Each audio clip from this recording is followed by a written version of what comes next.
Morning Brew, I was naive but willing to out hustle anyone and learn anything. So I joined Morning Brew without knowing a thing about email. I taught myself. I took meetings all day with people who were at larger media companies that were doing email really well. And I taught myself to hustle and was able to build something. And then I think the parallels between Morning Brew and beehiiv are pretty transparent and obvious, right? Like what we built at Morning Brew is really what we're trying to democratize here at beehiiv. So I think to the people who are thinking about building and launching something, it is what is like the value that you can provide, whether it's something you've done at a previous job or just like a hobby and passion that you are very passionate and knowledgeable about, I think is where I'd start.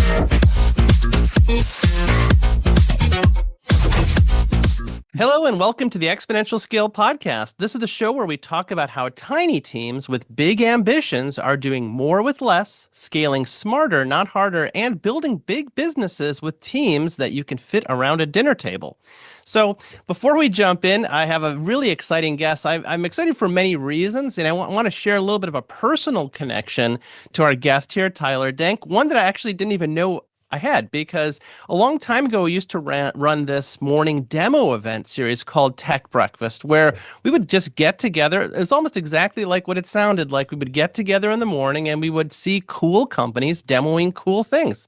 That's pretty cool, because I was working on a software company myself, and I had moved from Boston to Baltimore. Anyway, long story, I didn't know anybody in the tech scene. I didn't know what people were doing. And I saw a lot of PowerPoint, but I really wanted to see what people were doing. And the demo thing became alive. And I was talking to a mutual friend of ours, and he said, I said, I'm using beehiiv. I use beehiiv as our newsletter platform for exponential scale and our Scalebrate audience. I was just talking about it to one of my colleagues, and he said, didn't you know that the founder, Tyler, he presented at a tech breakfast a long time ago? I'm like, what?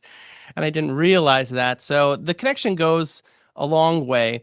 And for those of you that aren't aware, we're going to have Tyler introduce himself shortly and talk a little bit about beehiiv. But Tyler's been on a lot of podcasts as well. So you can hear a lot of the story of beehiiv, its founding. He's been on My First Million, Newsletter Operator, The Peel, World of DaaS, Professor G Pod, the biography, This Week in Startups format, Behind the Brand twice, and about 40 others. And Tyler, I did the research, so I'm happy to share it with you. Actually, my agents did the research and got that full list of, as well as a summary of all those takeaways. So I will link to those actually in the show notes, because I have no problem telling other people where to go listen. And also, beehiiv is a great blog, and they published a story in 4 parts of the beehiiv's founding and their growth and their origin story, and talk about the origins of how Tyler helped Morning Brew scale before their $75 million acquisition, why email is beating social, how beehiiv went from 0 to 250 million valuation in just 3.5 years, and what it's like to raise venture funding while also grieving the loss of a co-founder. So there's a whole story there as well. And beehiiv, as mentioned, already documented that story. So we're going to cover new ground on this podcast while going over some of that stuff for those of you that may be hearing this for the first time and get a little bit of that. And we're going to go somewhere where those conversations didn't go, and that is, how does Tyler actually think about team size and leverage? And we're recording this podcast before he's having an all-hands meeting, which is kind of interesting timing because you're getting together with all those people. So where does beehiiv go from here? And how is Tyler building this organization with a team and strong product and world-class leverage? So Tyler, thank you so much for joining us. And introduce yourselves a little bit, and maybe a fun fact that people may not have heard on any of those other podcasts.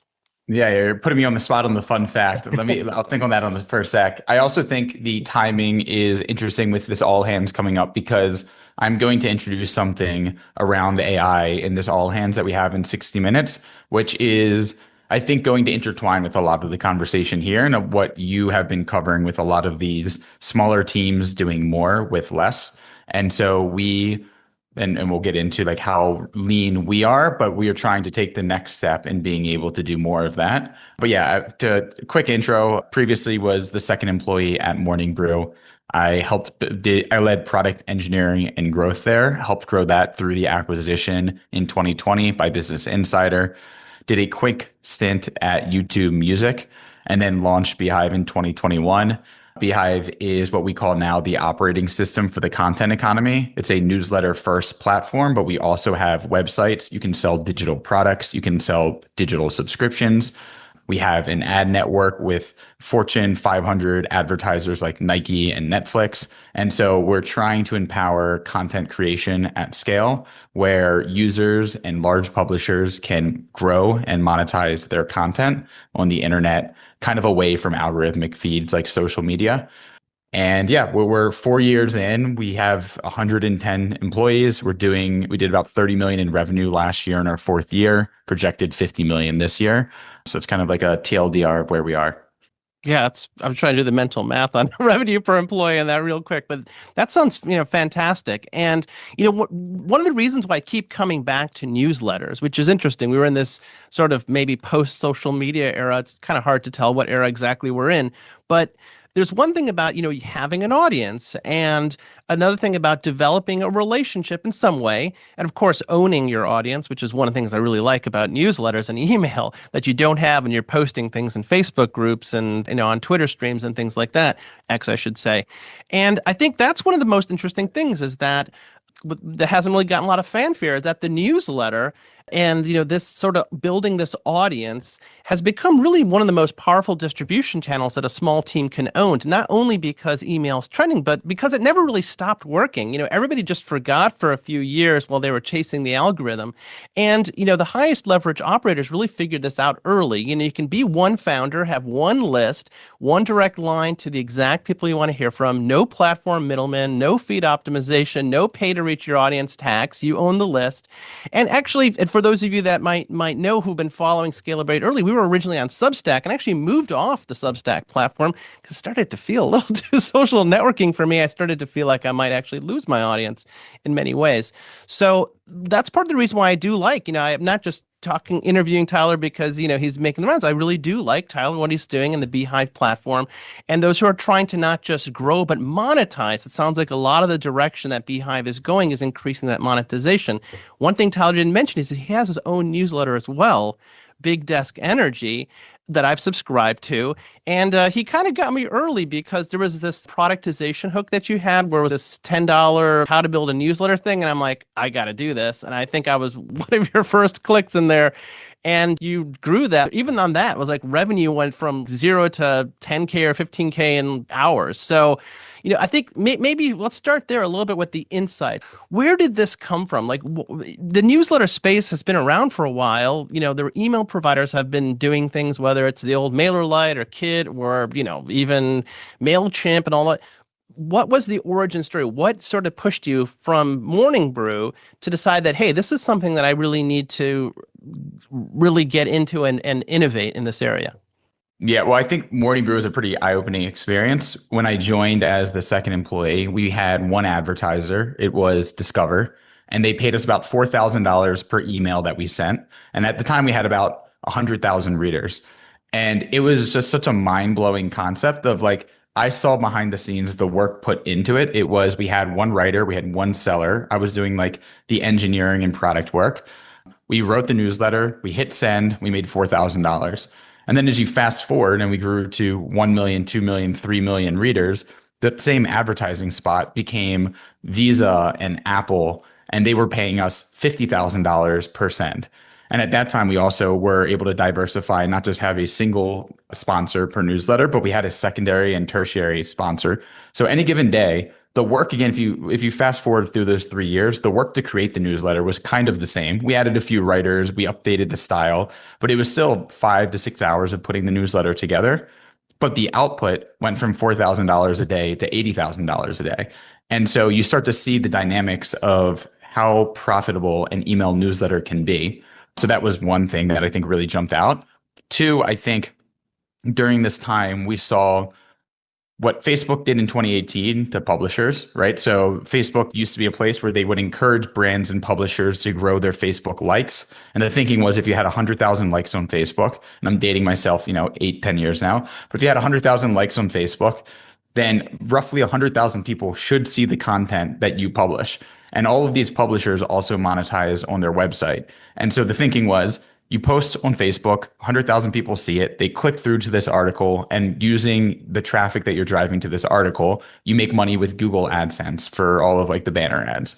Then they adopted Twitter. And then they obviously have always been very dependent on Google for search. And slowly but slowly, Facebook in 2018 changed their algorithm and made it so they actually deprioritize content from brands and publishers. So those 100,000 likes that you have are now kind of useless, and you can't reach that audience anymore on Facebook.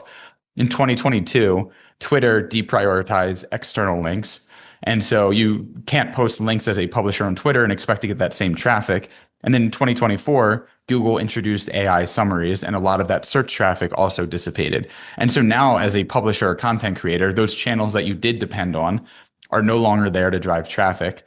But the publishers that did very well in that time, Morning Brew, The Skim, Axios, Politico, Puck, all of these companies, the thing that they have in common are their email first. And so they've already shifted from the world of getting 1 million anonymous page views to having 1 million subscribers that they know exactly who they are, what content they like, what they're clicking on. And when they want to reach them, they have an email to actually get in front of them. And so I think the combination of obviously my experience at Morning Brew and this macro trend of the unreliability of these large tech platforms for driving distribution for content just paved the way for what we're now seeing in like this newsletter explosion, where everyone from hobbyists to journalists to massive publishers and even like SaaS brands who are investing in newsletters to be able to reach their audience and their customers. So that's kind of like what I've been seeing over the past few years. Yeah, that's really interesting. That last point is hits home. Many folks know that I write for Forbes. I'm one of the AI contributors. We actually had an all hands meeting because traffic is actually on the decline, even for major publishers. Hard to get attention, but if you can build a relationship, you can maintain it. You're also mentioning journalists getting into it. There was a big layoff spree at Washington Post, and the first thing that a lot of people say is like, "Okay, I'm going to become independent. I'm just going to build my own audience. I don't need a publisher anymore." So it's kind of interesting how those dynamics are changing, and that might be for an additional podcast later. We'll talk about that. But now let's think about leverage, because that's what I know what our audience wants to know. beehiiv is growing and raised some significant amount of money, and company valuation now it's over 250 million. I don't know what the latest valuation is in just 3.5 years. And a lot of companies at this stage, they look at rapidly growing team size and sort of trying to flood the field and just go out there and try to dominate that way. But I'm kind of curious as to your perspective. What does the team look like right now?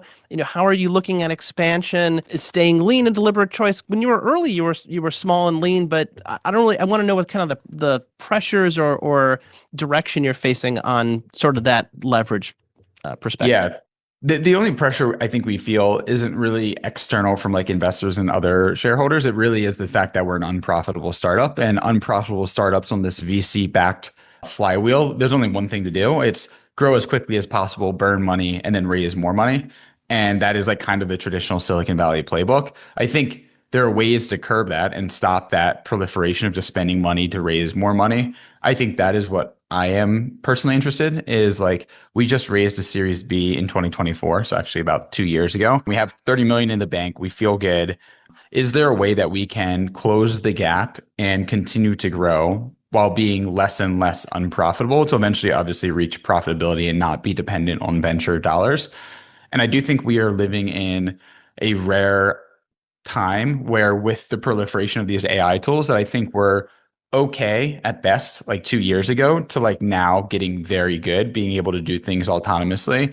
Like I almost view it as like, there was work done before computers were mainstream, and being an accountant and having to do all of like that type of work prior to Excel was probably very difficult and timely, and computers made that much easier. And so where else in our company today are people doing things where there's a limit to how much output they can have because they aren't yet using and adopting AI to its fullest capabilities?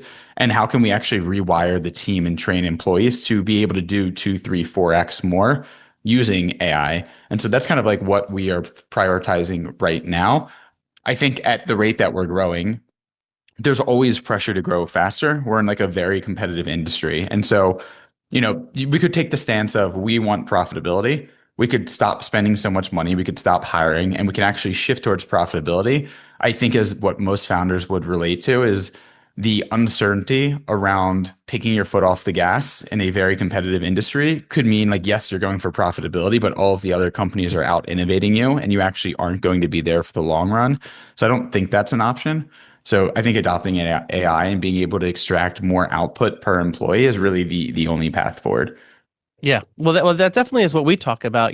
Trying to extract the most leverage you can per person. It is usually the sort of Silicon Valley trade-off of growth versus profit, which for a lot of founders seems a little odd because it's strange that you have to sacrifice growth for profit. I think part of it may come down to power law effects, which is what you're talking about, which is that unless you're number one or number two, like the number 3 through number 10 player, just to have such a little share of the market that it makes it hard to, even grow at all or grow in a weird way.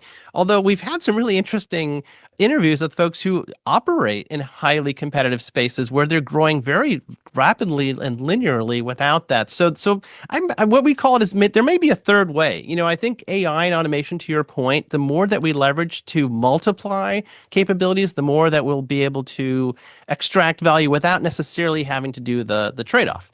But I encourage our listeners to listen to those things. I think the question for you is about like the operating model. When you're thinking internally now about leveraging more AI and automation to what I call multiply. We usually think of hiring as adding, we add people, or subtracting, getting rid of people, but really AI and automation is about multiplying, keeping your people, but multiplying their output.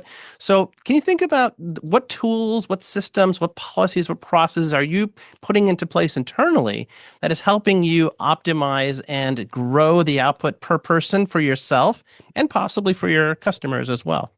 Yeah, I think we're still pretty early in this. We're like in the stage of building champions in the sense that we just started a few weeks ago doing like AI show and tells every week, which is I mean, there's obviously, I'd say the engineering team obviously has adopted AI the most and the most widespread.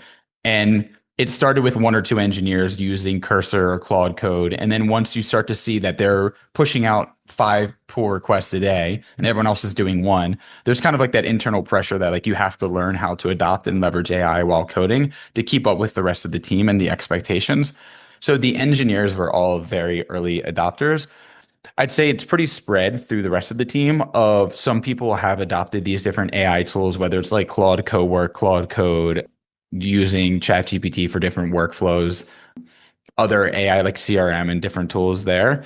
I think it's pretty sparse in like we have champions on different teams that are using it, but it hasn't really been pushed on by me or the company to really proliferate that. And so that's kind of the stage that we're entering now is how do we create this culture? And we're doing it by creating like a dedicated AI channel where every team has to have at least one person that is going to be the AI champion on the team. And to be a part of this like quote unquote club, they have to post and share one new automation or one new task that they did with AI every single week, obviously related to work.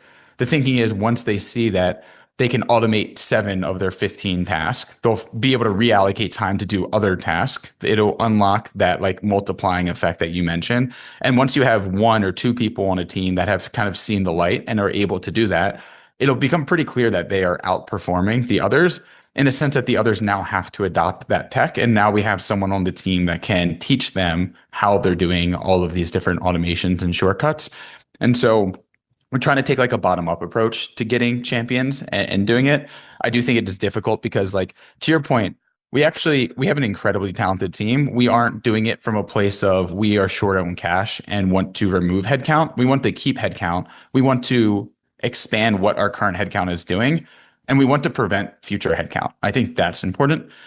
Every quarter, there's like another wave of headcount requests. And I think there has to be the question of, did you already try automating what you want to hire or like what this person to do? And most time it's like we already have 2 or 3 of these people on the team. They want a 4th or a 5th.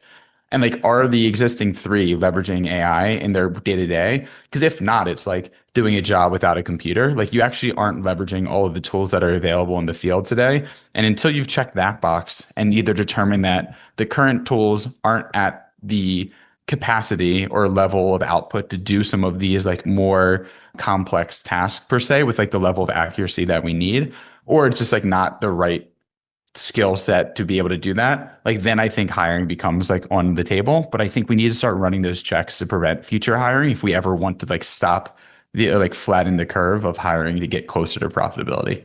Yeah.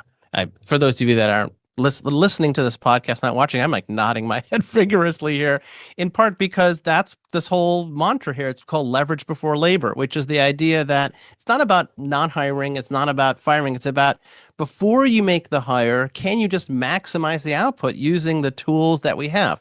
And I agree with you. A lot of it is not a technology gap per se. I mean, people do need to learn skills, but this stuff is like basically have like speaking English. I mean, if you can talk, you can do a lot of the AI stuff now. So really the limiting factor for a lot of the stuff is creativity, strangely enough, and just thinking beyond the way that you're doing things now, or maybe even thinking too like, well, I do A, so therefore I need machine to do A, and therefore I will get the benefit that I usually get from A. It's like, well, maybe machine shouldn't do A. Maybe machine should do B, C, and D, the things you could never have done, and so a lot of it is the creativity, which is ironic because this may actually be the time to bring back the old demo event. People just need to see what other people are doing, whether it's internally or externally. So that's another story for another time. That's why, yeah, that's why I brought the AI show and tell to life, and that's why we're doing that weekly. And actually, right before I joined, because we did an AI show and tell so far, and I think it skewed very technical. We had an engineer do it, and he was doing stuff in the command line, and I think that turns off half the company that's not technical.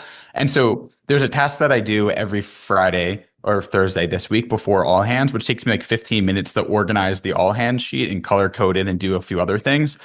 And it's not like the end of the world. It takes me 15 minutes, but it's 15 minutes I'm actually not paying attention to the meeting before all hands because I'm like doing that and multitasking. So I did a screen share right before this because I know I have this meeting before all hands. And I showed exactly how I use Claude Cowork to describe, here's the sheet. I want you to organize it in this way and color code it this way.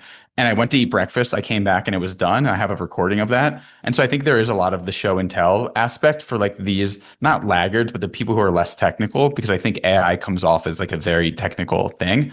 But yeah, I totally agree with that. Well, great. Well, show and tell is coming back to life. That is for sure.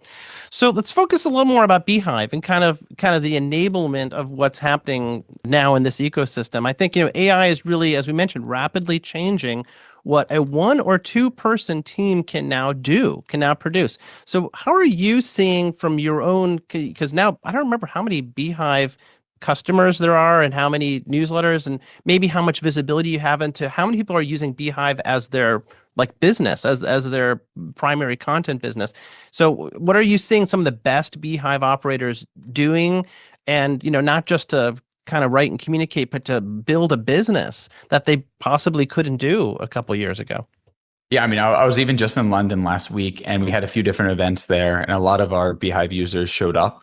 And one of them started doing like strategy consulting a few years ago and launched a newsletter on the side. Now has 120,000 subscribers, has a full business. It's his full-time job. And so I actually do think the power of kind of what I discovered with my time at Morning Brew in terms of growing an audience, finding ways to monetize that audience. The larger you grow, obviously, the more revenue you can generate from ads. You can do paid subscriptions if you're providing that value. You hinted earlier at my digital product, my $10 digital product, made $10,000 on that. And all I did was I had an existing deck that I had built for like a previous presentation. I uploaded it to beehiiv. I put it behind a paywall and I made it $10 and I put it in my newsletter and I made 1,000 sales. And so the ways that we are helping content creators and journalists and media companies monetize and be able to extract revenue from their audience, I think is really like the innovation that we're trying to push forward. There isn't just one way to monetize. I think 2 decades ago, it was all digital advertising. And then with its launch of Substack, they really pushed a very opinionated stance of, oh, it's paid subscriptions or nothing. Like that is the proper way of how you should monetize this content. And I think what we are trying to show is it could be paid subscriptions, it could be sponsorships, it could be digital products, it can be really anything. And so allowing content creators to lean into what they do best and how they can extract revenue from their audience, I think will yield the best results. So yeah, we see tons of 1-person teams that are on our enterprise plans and are making millions of dollars in revenue from some combination of sponsorships and digital products and all of the above. a lot of them are leveraging AI. We have an AI website builder, and so it's getting better daily. We're like pushing out updates to it like several times a day. The goal there is if you and I think websites are coming back as like another theme, especially with the age of like AEO and GEO. I think having premium content on your website that these different LLMs can scrape and leverage helps you get more exposure in the LLMs. And so, yeah, I think like what it was old is new again in the sense that email and websites, I think, are really valuable in this stage that we are, and hopefully we can help empower all of that. Yeah, it's really interesting. From your insights, attention is one of the hardest things to get right now because there's so much content, there's so many newsletters. But you said some people have been able to be really successful and get 100,000, 200,000 subscribers. What are you seeing in sort of this modern age or this sort of today's age of just the proliferation of content? What are some of those successful people doing and to grow possibly from not having any audience at all to building something significant? Yeah, I think a lot of it is like being paved by people that can show that it's possible. And so when you see Ben Thompson at Stratechery build a $5 million a year business more or less by himself through a 3 times a week newsletter, that kind of shows what is possible by creating very premium content and putting it behind a paywall. When you see these other individual content creators who are building multi-million dollar businesses, like you can kind of take from the playbooks of other people who are doing it well. And I think because of the proliferation of the creator economy, there's just a lot more case studies to study and understand how you can take something you like and leave something you don't like, but build your own path forward. I think the tools behind it, right? Like whether it's Substack or beehiiv or a lot of these other platforms, back when I was at Morning Brew, we had our own custom website. We had to use MailChimp and then like another ESP. We built our own referral program. We had to do our own ad sales. We had to set up our own paywalls. Like that infrastructure was so tedious and not available to people who weren't technical that it prevented people from being able to launch their own stratechery or their own newsletter just because the tech stack was so not consolidated. And so I think platforms like beehiiv definitely play a large part in like being able to make this more readily available to people. And then obviously AI plays a big part as well. You kind of have like there's not a one size fits all for creating content. And so if you are recording a podcast, then you have to like chop it up and put it into smaller video formats. And then you have to post on TikTok and Instagram and then shorts. And then you have the YouTube and then you need to create thumbnails. And then you want to summarize the transcript and make it a newsletter. Like that used to be a full team work. But because of AI, there are now kind of tools for each individual step there where you could probably feed it this video that we're recording now, and it will automatically pull out 10 clips for short form video. It'll pull the transcript. It'll help you draft the newsletter. It'll help you like maybe draft multiple newsletters and lead magnets and stuff to post on LinkedIn and X. And so I do think tools and software and AI really behind a lot of that is actually pushing the proliferation of what a one person team can do and give more creators multiple shots on goal to get their content out into the world. Absolutely. Well, that's exactly what I'm doing. Yeah, for sure. And I've combined that with some of the agentic tools as well. I share some of that with our audience. I've actually built a second brain on Obsidian, and I've tied in Claude Code, and it's got agents, and it's doing everything for me, including sending out all those little emails to you that you might have gotten on booking this podcast and the next steps that are going to happen thereafter. So absolutely, we're in this era now that I would say even push this even further, that if you're not using those tools, if you're not taking advantage, you're going to find yourself at a strategic disadvantage, because what's going to happen is if you're doing things the old way, you're just going to become swamped by the other people who are doing things in the modern way. I don't really think there's much of an alternative now to sort of resisting, if you will, the Borg, of the I mean, AI. it's exactly what I said earlier, and like how we're thinking about deploying it at our company. If we're going to require at least one person from every team to do it, after 2 months, that one person who's adopted AI and each week created their own automation or workflow, like they are going to be so much more productive than those who have not adopted it. And then there's just an interesting dynamic of like, there's only one path forward. You either have to like follow and adopt like the latest automations and tech to be able to do your job better, or you fall behind on the team. And typically when a subset of people fall much further behind the other output on the team, like there's only really one answer there of how to proceed. And so I think the writing's kind of on the wall there. Yeah. So let's get into a little more on the creative economy. And I'm kind of curious as to where beehiiv sees its role sort of maybe evolving. As mentioned, I've been keeping an eye on these platforms, and what used to be, say, a newsletter platform, then adds a podcast, and then adds video. And the next thing you know, it's kind of more of sort of a creator platform, an audience growth platform. And so where do you kind of looking out sort of farther, where does beehiiv fit into this broader picture of how independent operators and small teams especially are building media businesses? Because everything you're saying, I'm thinking, yeah, it's like, got to get my video act together, the podcast, I got the newsletters, I need to build that ecosystem, grow my audience, because usually when you're monetizing, it all starts from, do you have an audience? If you don't have an audience, really not much to monetize. Yeah, 100%. I think the thesis that I have and the one that we're executing against is I think there's going to be a lot of consolidation in the creator economy. I think that the days of having one platform to host your website, a separate platform to have your newsletter, to sync the paywalls and like data between both of them, to have like your monetization and your distribution and your podcasts on all different platforms, to have to like do a data dump into S3 and then set up your own analytics. Like there's just so many constituent parts to building a successful creator business.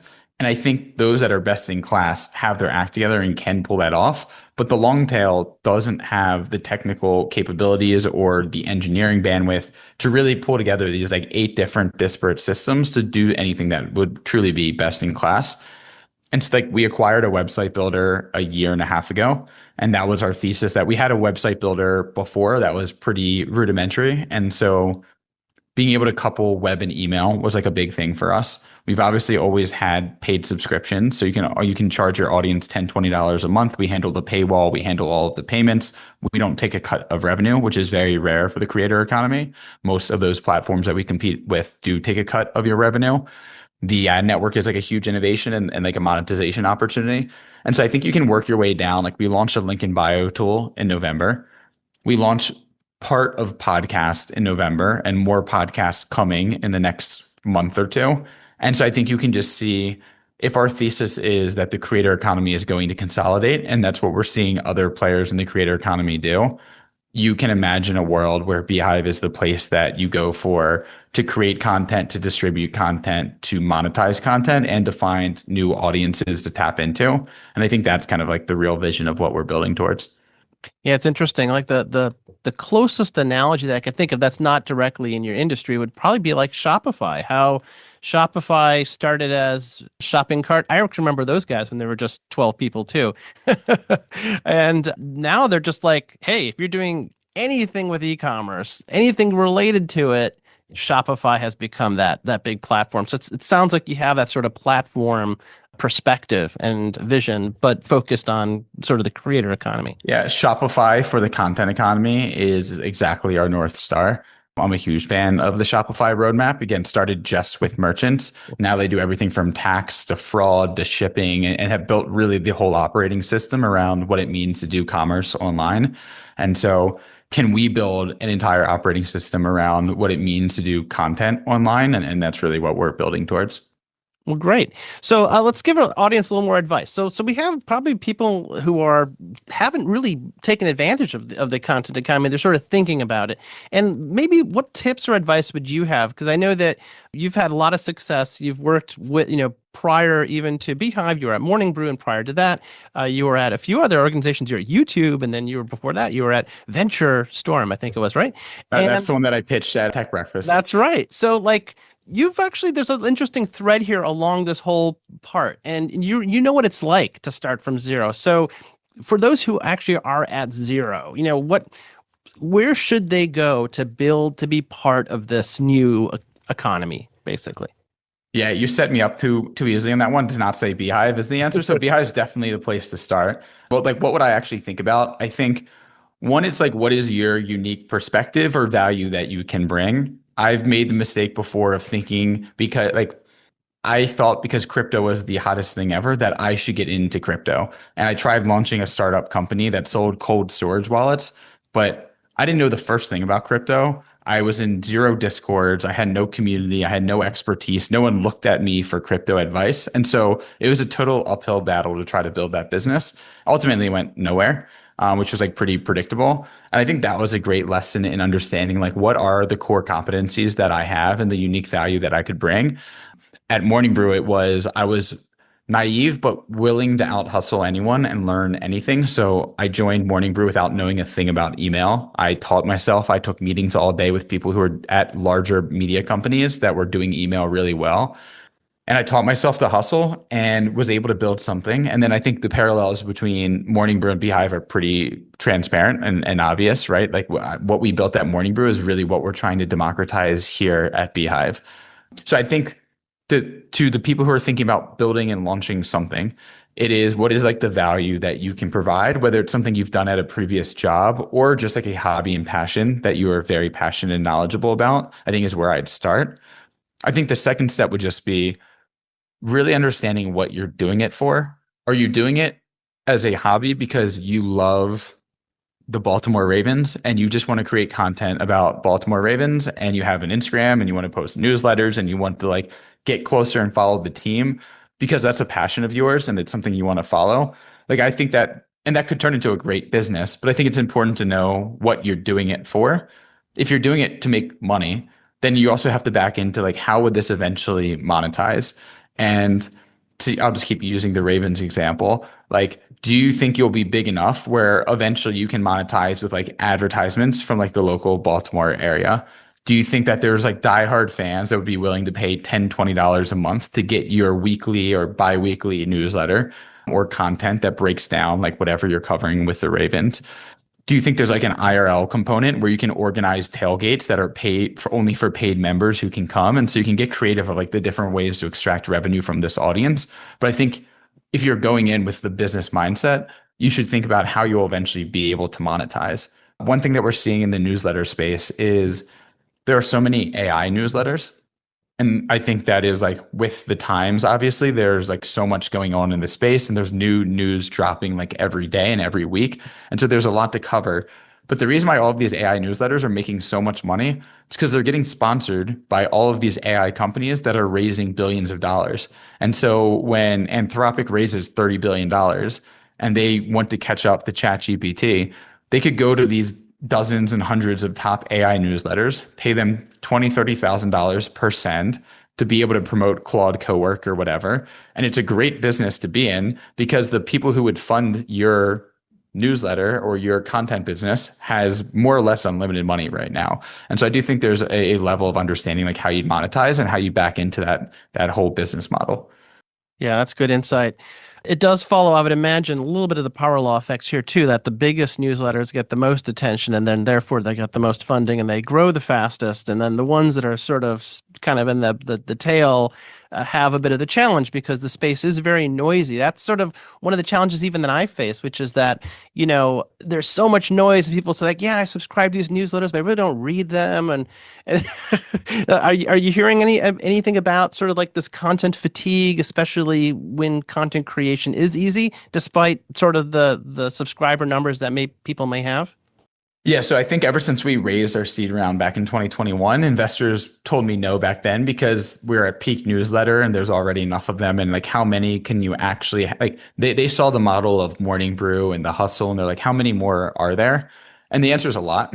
And I was like, actually, this morning listening to a Stratechery podcast with Ben Thompson, who said tech forever underestimates the size of the internet and like what is the limit of the analogy he used is like you don't really want to swim in his pond and do his beat because he does it really well. But there are so many different ponds that are possible of content that you can be creating. And because the internet is so massive and the world is 7, 8 billion people, and it's becoming more and more easy to get connected online and find different content, and LLMs play a part of that, but so does the proliferation of everything else.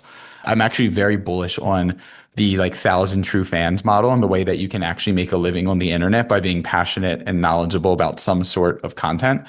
So I don't think we're at newsletter fatigue. I like the thing that I always say is no one ever says we're at like Netflix fatigue or like premium video fatigue. Like no one's complaining about too many movies or too many YouTube videos or too many Netflix or like maybe too many podcasts. But I think I have a different theory on podcasts.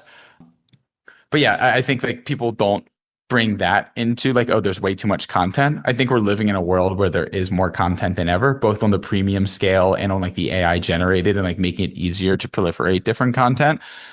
But I also think email has the Lindy effect of it's been around for so long, and every professional, more or less, logs into their email to do work, to check emails, to check their flight receipt, to sit at their desk all day and have to communicate with others in like the business world. And so I do think that like, unlike Netflix, where nothing's really pulling you back to it, there's always something pulling you back to email.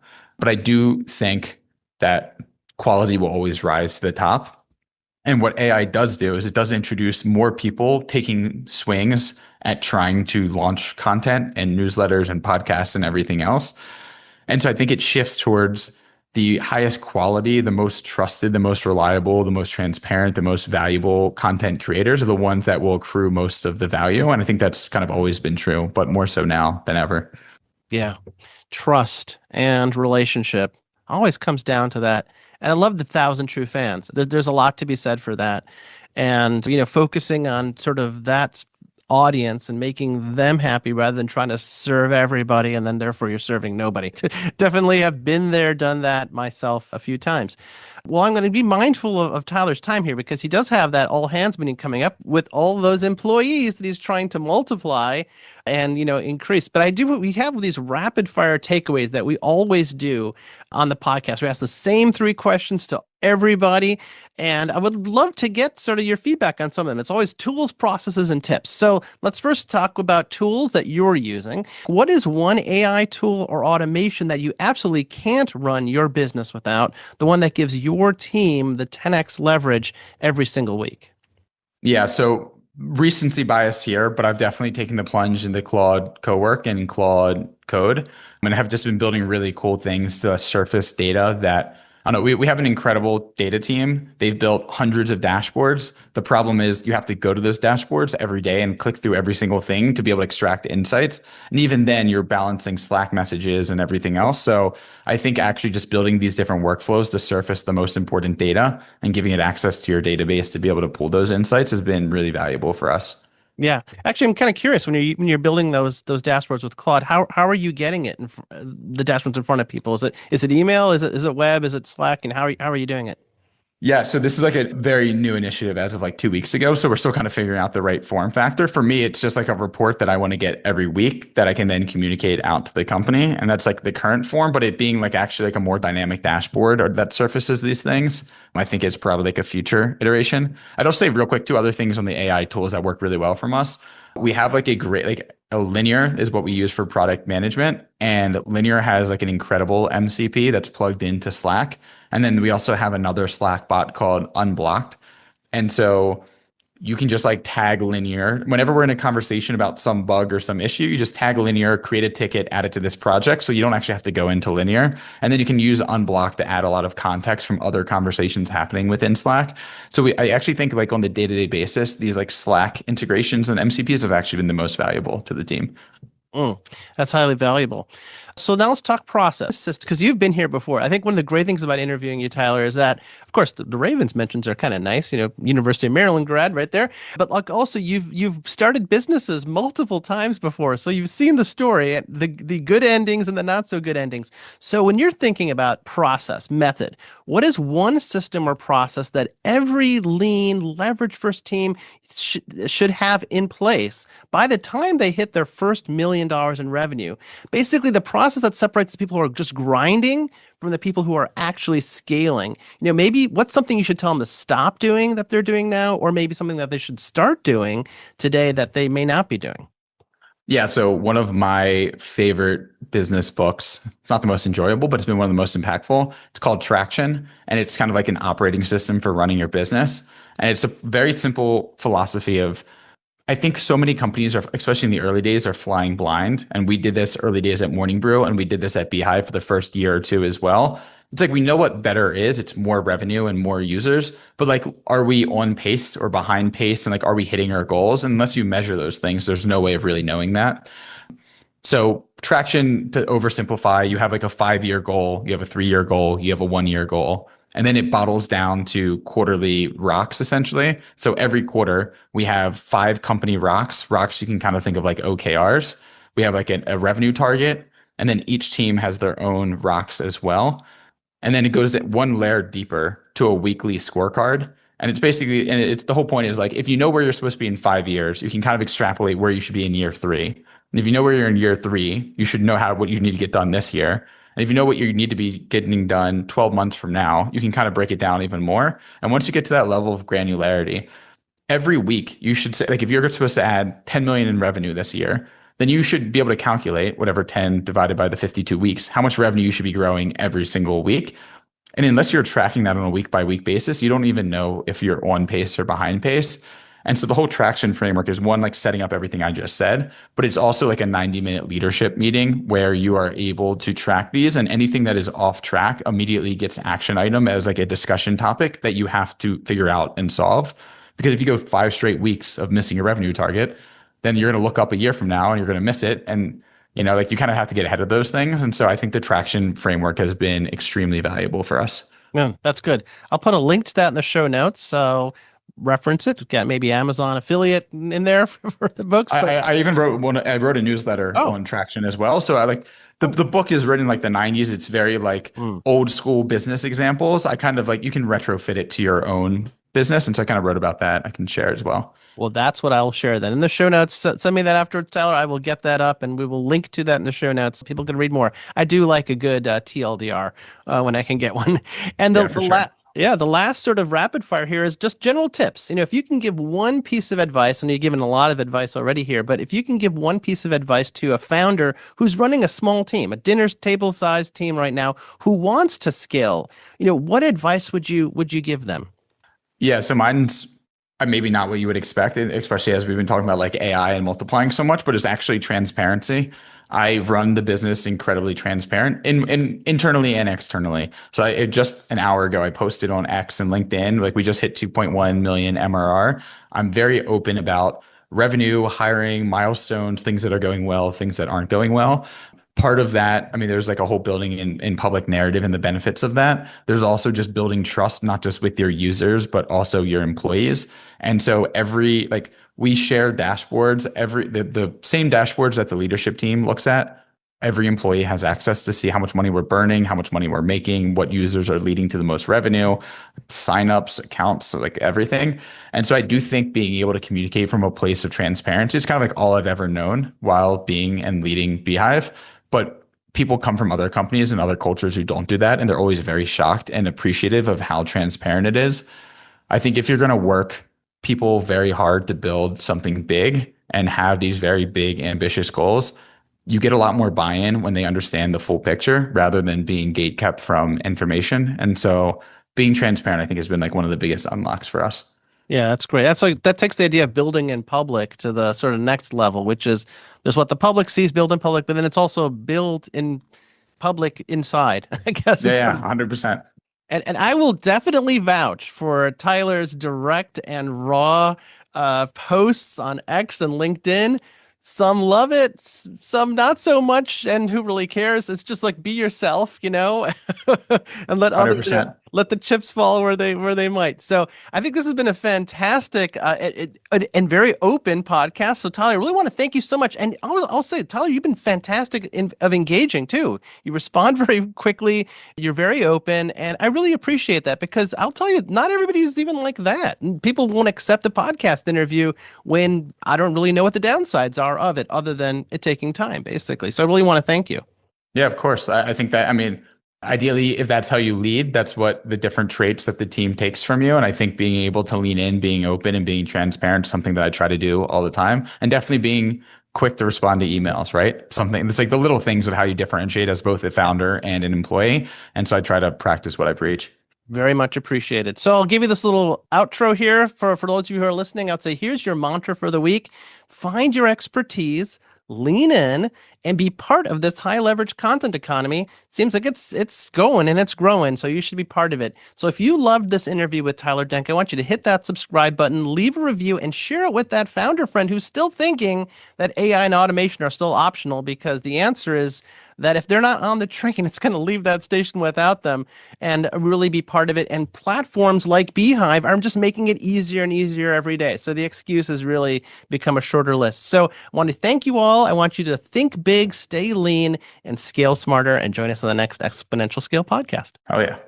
Micro teams aren't the future, they're the now. If this episode got you fired up, hit that subscribe button, share it with your crew, and join the movement over at scalebrate.com. That's SCALEBRATE.com. Till next time, think big, stay lean, and scale smarter. Because you're not a tiny team, you're a micro team with mega potential. So get exponential, and thanks for tuning in to the Exponential Scale Podcast.